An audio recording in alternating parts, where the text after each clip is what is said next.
తలంచుకోండి, మీ తల్లిదండ్రులు మిమ్మల్ని ఎంత సాక్రిఫైస్ చేశారు దేవుని సేవకు పంపించి.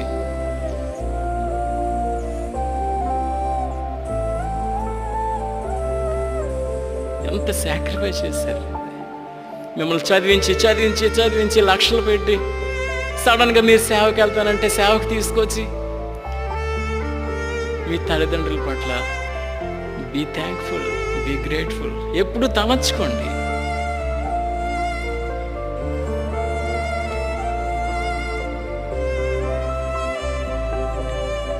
అప్పుడు మీలో కృతజ్ఞత అంటే ఏంటో ఆ స్థితికి మీరు వెళ్ళగలుగుతారు. నేను కూడా ఎప్పుడు తిరుగుతున్నప్పుడు ఏసీటీసీలో 94లో అప్పటికి 2 years క్రితం మా నాన్నగారు చనిపోయిన తర్వాత సేవకి వెళ్తానంటే మా మదర్ నన్ను తీసుకొచ్చి ఇక్కడ జాయిన్ చేశారంటే